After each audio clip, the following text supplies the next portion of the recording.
Parenting म्हणजे काय आणि सध्याच्या वेळेला त्याचं महत्त्व इतकं का वाढलं आहे? तर 15 ते 20 वर्षापूर्वी पालकांना मुलांच्या शालेय कामांबद्दल, त्यांच्या खेळांबद्दल आणि घरातल्या इतर कामांबद्दल चिंता असायची. अगदी साधी जीवनशैली होती आणि मुलांचा विकास मुख्यतः त्यांच्या शालेय कामांबद्दल आणि खेळांवर आधारित होता.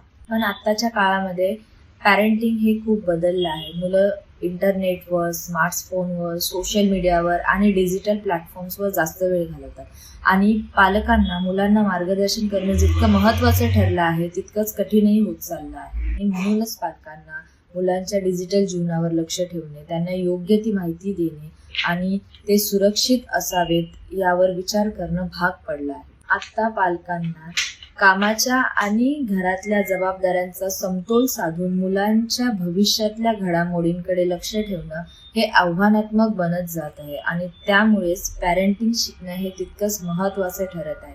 तुमच्यासाठी पॅरेंटिंग म्हणजे काय हे मला नक्की कळवा. Happy parenting.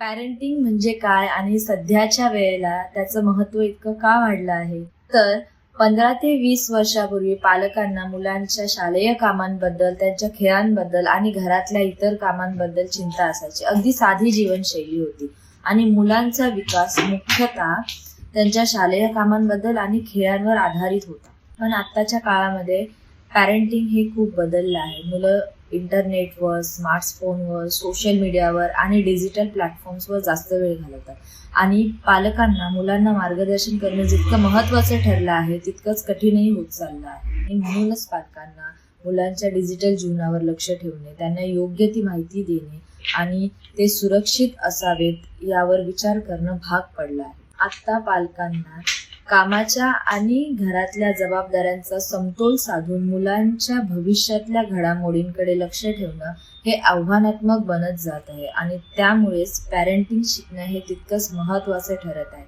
तुमच्यासाठी पॅरेंटिंग म्हणजे काय हे मला नक्की कळवा. Happy parenting.